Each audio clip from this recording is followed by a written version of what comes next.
Bonjour, c'est Stéphanie Varro, sophrologue à la Chevrolière. Aujourd'hui, je voulais vous parler de l'intérêt de la sophrologie lorsque nous avons des douleurs, notamment des douleurs dorsales qui sont fréquentes. Lorsqu'il y a une douleur, on a tendance à se crisper et ça crée un stress dans le corps. Donc avec des exercices de respiration et de stimulation, on va venir relâcher le corps déjà dans un premier temps, un relâchement physique et aussi mental. Parce qu'il y a aussi un rôle du mental lorsqu'il y a une douleur qui se présente et qui revient comme ça plusieurs fois. Donc en fait, on va aussi travailler tout ce qui est pensée. Parce que lorsqu'on a des douleurs, on est beaucoup dans l'anticipation. On a la crainte que si je fais tel mouvement, je vais avoir peur que ça me refasse mal, donc je vais pas peut-être monter aussi haut et je vais me protéger et je vais me refermer. Sauf qu'au fur et à mesure, on voit bien qu'on va perdre en amplitude parce que plus ça va, moins je vais oser aller loin. Donc on va se rétracter et c'est comme ça qu'on se fige de plus en plus.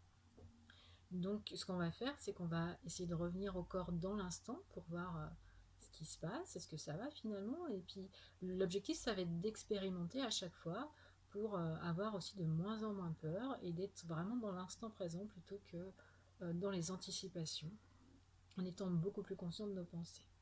Ensuite, lorsque on a une crainte ou une peur, on va mieux la repérer. Donc, on va pouvoir agir dessus plus vite et on va pouvoir envisager des stratégies.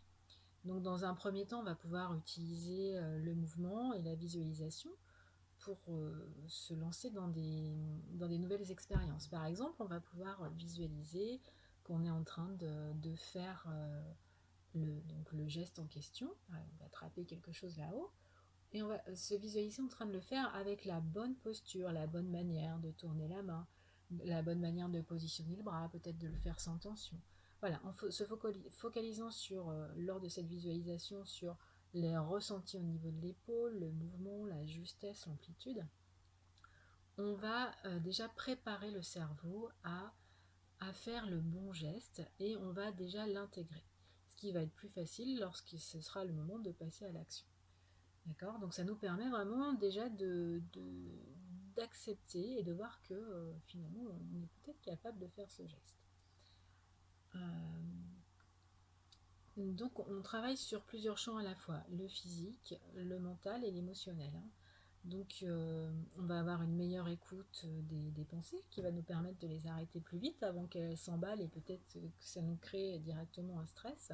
On va avoir un meilleur ressenti, donc on va être beaucoup plus à l'écoute de nos douleurs aussi, parce qu'il y a des jours où si on est plus fatigué, effectivement, on va peut-être faire les choses plus lentement. Donc c'est vraiment être à l'écoute aussi de ses limites et apprendre à ressentir comment est-ce que nous sommes dans l'instant. Ce qui va nous permettre d'avoir un jugement différent. Je ne peux pas faire tous les jours tout de la même façon. Si je suis fatiguée et si j'en ai plein le dos, eh ben, je ne vais pas pouvoir bouger de la même façon que si je me sens en forme et prête à faire plein de choses.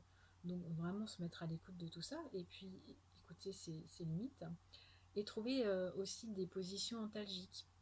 Quand je parle de stratégie, c'est que comme on aura déjà répété les choses, on aura vu avec les visualisations comment est-ce qu'on peut faire, les étapes déjà qu'on a franchies pour atteindre à ce mouvement, à ce geste idéal en fait, on va aussi avoir prévu dans ces visualisations des positions antalgiques, des positions et des gestes qui vont nous permettre de soulager la douleur si elle se présente.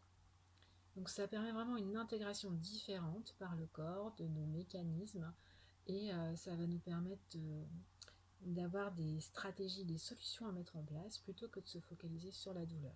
On va savoir qu'on n'est pas sans ressources et qu'on peut faire des actions parce qu'on les aura déjà identifiées, qu'on peut faire des actions pour se soulager et pas juste subir la douleur.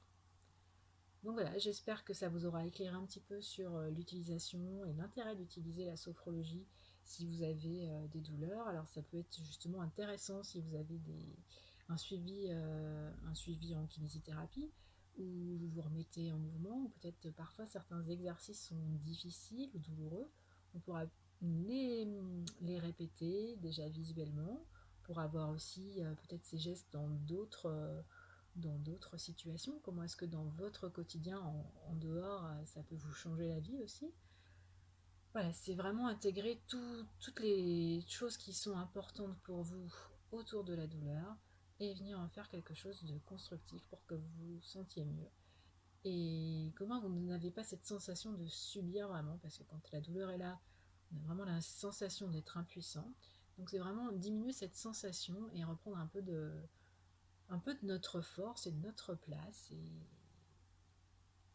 et de pouvoir être bien.